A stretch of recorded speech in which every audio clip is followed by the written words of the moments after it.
My self Mrs Sangeeta Tayade, I am business coach. Friends, काम कुछ भी करो, दिक्कत तो आएगी ही, लेकिन हर बात का सोल्यूशन है। फ्रेंड्स, सुनते रहिए लास्ट तक। और हाँ, अभी तक इस चैनल को आपने अगर सब्सक्राइब नहीं किया है तो इसे ज़रूर सब्सक्राइब कीजिए और बेल आइकन पे क्लिक कीजिए ताकि आने वाले एपिसोड के नोटिफिकेशंस आपको मिले। आपने कहा था कि अगर मैं आपके लिए काम करूँगा तो आप मुझे पैसा कमाना सिखाएंगे। अपनी तरफ से मैंने आपके लिए काम किया है, मैंने कड़ी मेहनत की है।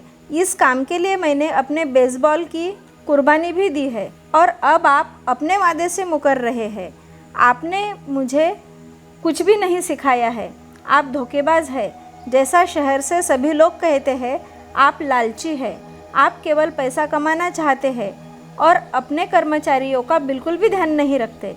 आपने मुझे इतनी देर तक बाहर बिठाए रखा और मेरी ज़रा भी इज्जत नहीं की। मैं एक छोटा सा बच्चा हूँ और आपको मेरे साथ इससे बेहतर बर्ताव करना नहीं चाहिए था। अमीर डैडी अपनी कुर्सी पर पीछे झुक गए। अपने हाथों को ठुड्डी तक लाकर उन्होंने मुझे घूरा। ऐसा लग रहा था जैसे वे मेरा विश्लेषण कर रहे थे। बुरा नहीं है, उन्होंने कहा।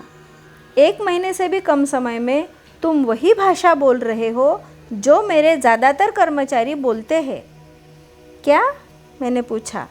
मैं समझ नहीं पा रहा था कि वे क्या कर रहे थे और इसलिए मैंने अपना दुखड़ा रोना चालू रखा। मुझे लगता था कि आप अपने वादे पर कायम रहेंगे और मुझे कुछ सिखाएंगे। इसके बजाय आप मुझ पर अत्याचार करना चाहते हैं। यह तो जुल्म है, सरासर जुल्म। मैं तुम्हें सिखा तो रहा हूँ, अमीर डैडी ने धीमे आवाज़ में कहा। आपने मुझे क्या सिखाया है? कुछ भी नहीं, मैंने गुस्से से कहा। एक बार मैं चंद सिक्कों के काम करने के लिए तैयार हो गया, उसके बाद तो आपने मुझसे बात तक नहीं की। 10 सेंट प्रति घंटे। मैं आपकी शिकायत सरकार से करूँगा। हमारे देश में भी बाल श्रम कानून है। आप तो जानते ही हैं कि मेरे डैडी सरकार के लिए काम करते हैं। शाबाश, अमीर डैडी ने कहा। अब तुम उन ज़्यादातर लोगों की भाषा बोल रहे हो जो कभी मेरे लिए काम करते थे।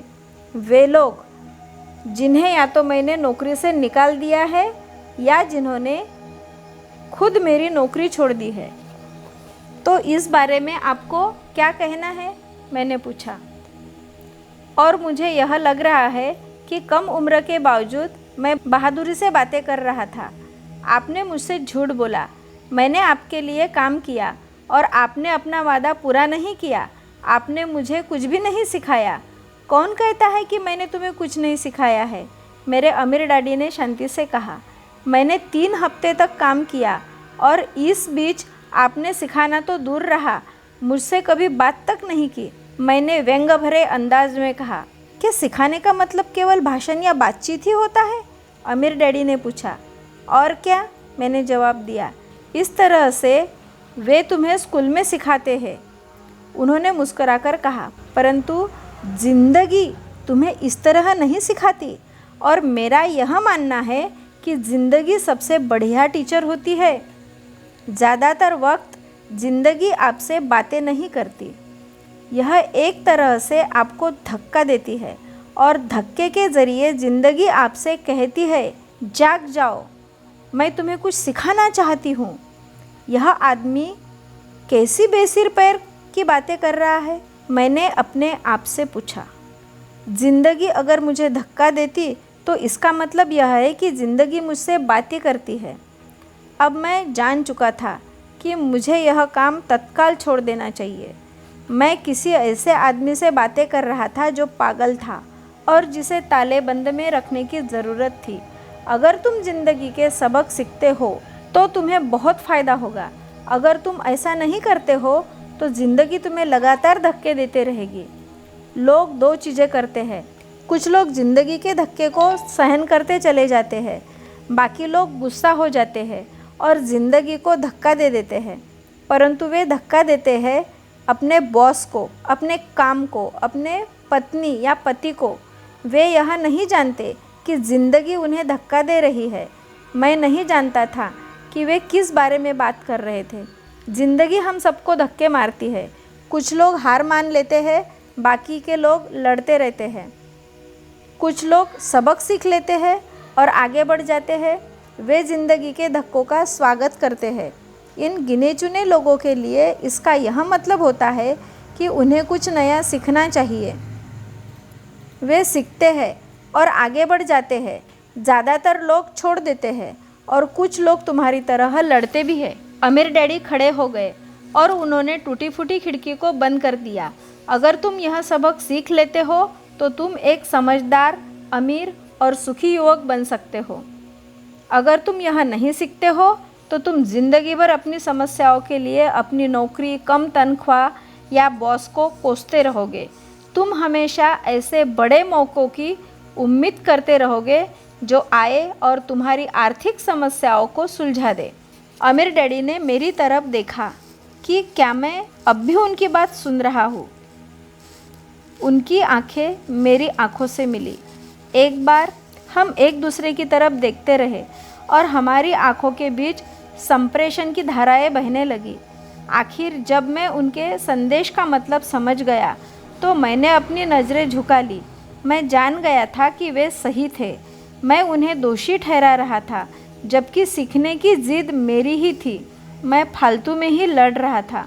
अमीर डैडी ने आगे कहा, अगर आप इस तरह के आदमी हैं जिसमें हिम्मत नहीं है, ज़िंदगी के हर थपेड़े के सामने हार मान जाते हैं, अगर आप इस किस्म के आदमी हैं तो आप ज़िंदगी भर सुरक्षित खेल खेलते रहेंगे, सही चीज़ें करते रहेंगे और किसी ऐसे वक्त का इंतज़ार करते रहेंगे जो आने वाला नहीं है, और फिर आप एक बोरिंग बुड्ढे की तरह मर जाएंगे।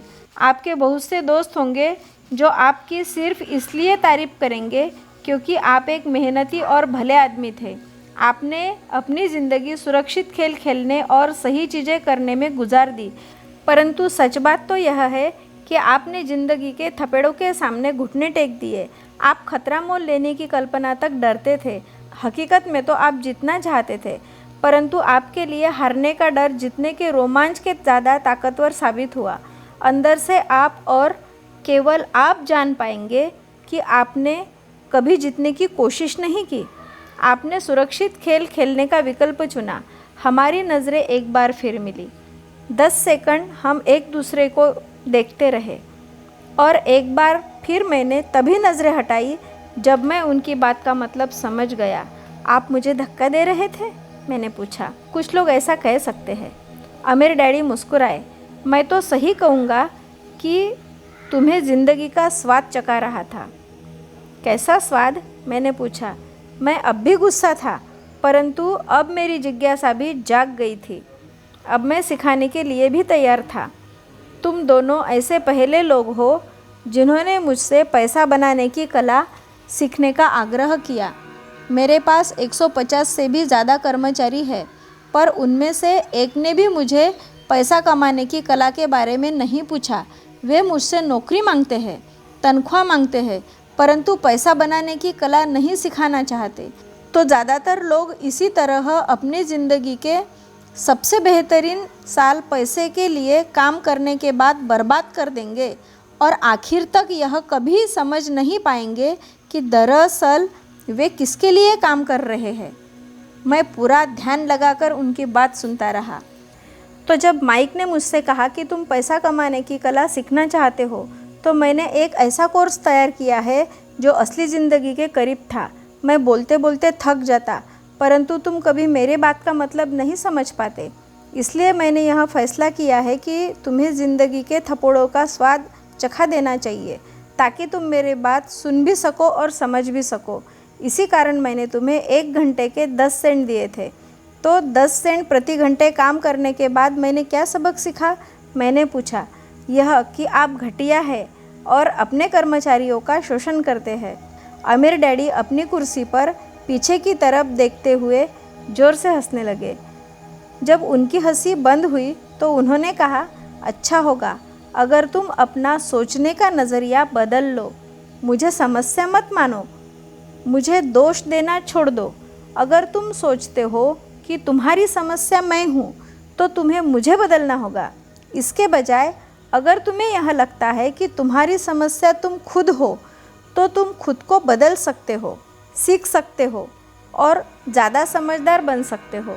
ज़्यादातर लोग चाहते हैं कि दुनिया का हर आदमी बदल जाए, बस हम खुद ही ना बदले। तो तुम्हें यह बता दूँ कि किसी दूसरे को बदलने से ज़्यादा आसान है हमें खुद को बदल देना चाहिए, कि हम खुद को ही बदल लेना चाहिए। मैं आपकी बात ठीक से समझ नहीं पाया, मैंने कहा। अपनी समस्याओं के लिए मुझे दोष देना छोड़ दो, अमीर डैडी ने अधीरता से कहा। पर आपने मुझे सिर्फ 10 सेंट का ही वेतन दिया, तो तुमने क्या सीखा? अमीर डैडी ने मुस्कुराकर पूछा। यही कि आप घटिया है, मैंने शरारत भरी मुस्कान के साथ कहा। अच्छा, तो तुम यह सोचते हो कि समस्या मैं हूँ? अमीर डैडी ने कहा। वो तो आप है ही।